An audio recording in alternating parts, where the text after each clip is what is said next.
Indian media, जिसे हमारे constitution का फोर्थ पिलर ऑफ डेमोक्रेसी भी कहा जाता है, न्यूज़ को लोग देखते हैं ताकि किसी केस की दोनों साइड्स को कवर करा जाए मीडिया के थ्रू। लेकिन हमारे इंडियन मीडिया पर 24 घंटे क्या चल रहा है कि हर माँ ये चाहती है कि उसका बेटा प्रधानमंत्री मोदी जैसा बने और हर बेटा भी खुद को नरेंद्र मोदी से जोड़कर देखना चाहता है। और अगर रूलिंग पार्टी की तारीफ करने की स्क्रिप्ट पूरी हो जाती है तो ये सब न्यूज़ दिखाई जाती हैं। बड़ी खबर, एल्विस ने खुद के बारे में जानकारी दी है। उसने लिखा, दोस्तों मैं बीमार हूं, आज कोई व्लॉग नहीं होगा। एल्विस यादव सोशल मीडिया पर काफी एक्टिव रहता है और अपने बारे में जानकारियां देता है। ये नई बात उसने अपने बारे में लिखी है, मैं बीमार हूं और आज कोई व्लॉग नहीं डालूंगा। लेकिन क्यों देश के इंपॉर्टेंट करंट अफेयर्स को कवर नहीं करा जाता, और अगर करा भी जाता है तो वो न्यूज़ कहीं ना कहीं बायस्ड होती हैं, यानी पक्षपाती होती हैं। लेकिन इसी पक्षपात के पीछे जो गेम चलता है, न्यूज़ एंकर्स कैसे अपनी जॉब बखूबी निभा रहे हैं, आज की इस वीडियो में यही डिस्कस करेंगे। दरअसल मैं ये महसूस करने की, आपको महसूस कराने की कोशिश कर रहा हूँ।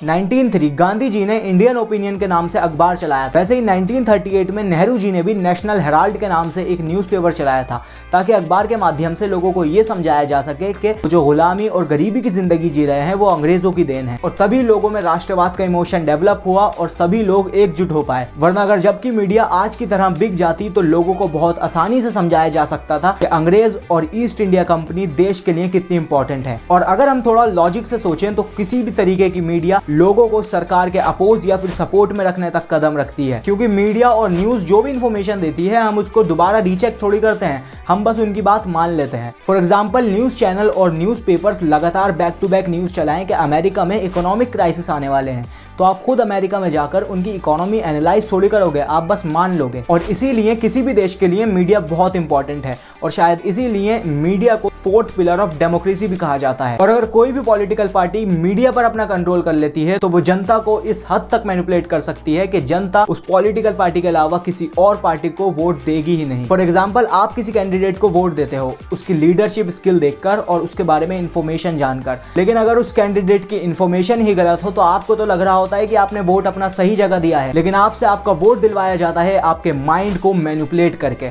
अब सवाल यह पैदा होता है कि आखिर क्यों इंडियन मीडिया इंडस्ट्री सरकार का इतना फेवर करती है, क्यों इतना सरकार के फेवर में रहती है। देखिए, इंडिया के कुछ टॉप न्यूज चैनल्स एनडीटीवी, आज तक, जी न्यूज, न्यूज 18 इंडिया और इंडिया टीवी, इनका रेवेन्यू मेनली एडवर्टाइजमेंट पर डिपेंड होता है, और कहीं ना कहीं एडवर्टाइजमेंट मनी इनके लिए इनफ नहीं है। अब जैसे न्यूज चैनल को एवरेज मिनट ऑडियंस के हिसाब से स्पॉन्सरशिप मिलती है, और ये एक ऐसा तरीका होता है ये जानने का कि पब्लिक किसी न्यूज चैनल पर अपना टाइम बिताती है और उस न्यूज चैनल को देखती है, जिसकी वजह से इन्हें स्पॉन्सरशिप मिलती है। लेकिन सिर्फ एवरेज मिनट ऑडियंस से फर्क नहीं पड़ता, इसके लिए इन्हें व्यूज भी चाहिए होते हैं, और इसीलिए ऑडियंस अटेंशन की वजह से ये जानबूझकर कुछ इस तरीके की न्यूज दिखाते हैं। जिहादियों ने देश भर में आतंक मचाने का अब नया रास्ता अपनाया है।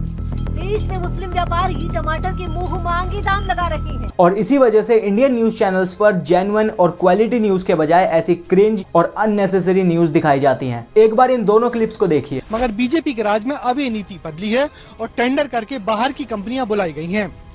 मध्य प्रदेश के नदी किनारों पर अब बाहर के राज्यों की कंपनी आकर खुदाई कर रही है कि वो नीचे हो जाए, और वो देखिए आप हमारे सिर के ऊपर से लगातार जो है मिसाइल्स जा रही हैं। ये सबसे बड़ा हमला जो है वो हुआ है, आप देखिए बिल्कुल पास में जो है वो यहाँ पे मिसाइल्स गिरी हैं। आपके हिसाब से किस न्यूज को ज्यादा व्यूज मिलेंगे? शायद जवाब क्लियर है, लेकिन अभी भी यह सवाल क्लियर नहीं हुआ कि ये न्यूज चैनल सरकार के इतना फेवर में क्यों रहते हैं। 30 दिसंबर 2022 गौतम अडानी ने एनडीटीवी के 29% स्टेक्स खरीद लिए। और तो और मुकेश अंबानी का खुद का एक न्यूज चैनल है न्यूज 18 के नाम से। लेकिन एक शॉकिंग बात बताऊं, ये दोनों ही चैनल्स लॉस में चल रहे हैं। लास्ट फाइनेंशियल ईयर के क्वार्टर में एनडीटीवी का लॉस 8 करोड़ था, और इसी ईयर में न्यूज 18 का लॉस 36 करोड़ था। तो इससे ये तो क्लियर हो जाता है कि ये दोनों ही चैनल बहुत लॉस कर रहे हैं। लेकिन फिर भी ये चैनल्स क्यों स्टेबली चल रहे हैं? क्या इनका मोटिव पैसा कमाना नहीं है? देखिए, अगर इंडिया में किसी को अपना बिजनेस स्टेबली चलाना है तो सरकार के साथ अच्छे संबंध तो बनाने ही पड़ेंगे। चाहे आपको लैंड चाहिए बिजनेस के लिए, या फिर टैक्स बेनिफिट चाहिए, या फिर कोई रेगुलेशन चेंज करवाने के लिए परमिशन चाहिए, सरकार से अच्छे संबंध के बिना ये पॉसिबल ही नहीं है। अब जब सरकार किसी भी कॉर्पोरेट हाउस को इतना फेवर करेगी तो कोई भी कॉर्पोरेट हाउस सरकार को बदले में क्या दे सकता है? आप फकीरों की तरह रहते हैं, आप फकीर अपने आप को बताते हैं। और मैंने ये सुना है कि जब आप विदेश दौरे पर जाते हैं तो रात में ट्रैवल करते हैं, कहीं आप रात में रुकते नहीं। लेकिन मीडिया इंडस्ट्री अपनी मर्यादा बिल्कुल पार कर चुकी है। ये सिस्टम एक बिजनेस की तरह वर्क करता है, जहां सरकार ने किसी बिजनेस को फेवर दिया और उसके बदले किसी बिजनेस ने सरकार को भरपूर कवरेज दी अपने न्यूज चैनल्स पर। मोदी जी के पास हर चीज का सॉल्यूशन है। पीएम मोदी जैसा कोई नहीं। मोदी ने न्यू इंडिया बनाया है, पीएम नंबर 1। और इसी वजह से आज की मीडिया ने कहीं ना कहीं जर्नलिज्म और पत्रकारिता का मतलब ही खत्म कर दिया है। आज से 10 साल पहले न्यूज चैनल्स पर फेयर न्यूज दिखाई जाती थी, क्वालिटी डिबेट्स होती थी जिसमें ऑपोजिशन और रूलिंग पार्टी दोनों ही बैठकर अपनी बात रख सकते थे। लेकिन आज के टाइम हम ऐसी डिबेट्स इमेजिन भी नहीं कर सकते। आज के टाइम डिबेट्स में सरकार को दिल खोलकर फेवर करा जाता है और अगर गलती से भी कोई दूसरी पार्टी जीत जाती है तो ये न्यूज चैनल्स जनता को ही बुरा भला बोलना शुरू कर देते हैं। जनता ने राष्ट्रीय मुद्दों और बीजेपी को नकार दिया। जब हम वोट डालेंगे तो वोट इस चीज पर डालेंगे कि मुफ्त में कौन कौन सी चीज कहां पर लगी हुई है। सभी चैनल्स में सिर्फ एनडीटीवी था जो सरकार से सवाल उठाने की हिम्मत रखता था, लेकिन गौतम अडानी की हिस्सेदारी के बाद एनडीटीवी की कवरेज भी बिल्कुल बदल गई।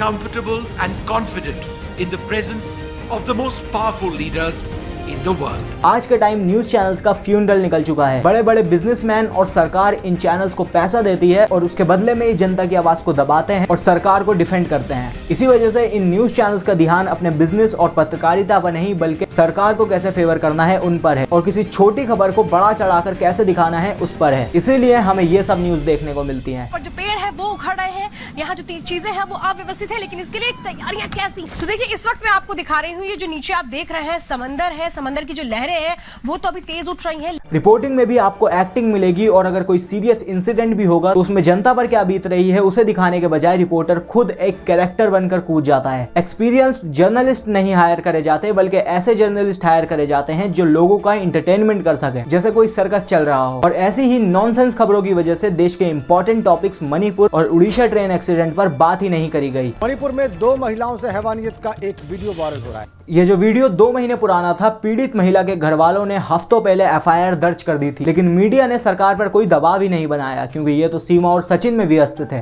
से आई सीमा हैदर का 15 साल का रिकॉर्ड खंगालने में जुट गई ताकि ये पता लगाया जा सके कि प्यार के लिए पाकिस्तान से नेपाल के रास्ते भारत पहुंचने का दावा करने वाली सीमा की असलियत क्या है। अब इतने सारे मेस के बाद सवाल ये पैदा होता है कि इस प्रॉब्लम को सॉल्व कैसे करा जाए। देखिए एक बात तो तय है, ये मीडिया पहले जैसी नहीं हो सकती। इसका एक लौता इलाज है कि अगर आपको कोई न्यूज ऑर्गेनाइजेशन या फिर कोई चैनल पसंद है तो आप उसे सपोर्ट कीजिए और उसे सब्सक्राइब कीजिए, चाहे उसका सब्सक्रिप्शन 50 रुपए का हो या फिर 500 रुपए का। क्योंकि जब तक आप किसी न्यूज ऑर्गेनाइजेशन या फिर न्यूज चैनल को सपोर्ट करोगे तब तक आपको फेयर न्यूज और इन्फॉर्मेटिव न्यूज मिलती रहेगी। बाकी अगर आपको ये वीडियो पसंद आई तो इस वीडियो को शेयर करिए और अगर डॉलर के बारे में डिटेल में जानना है तो इस वीडियो को देखिए।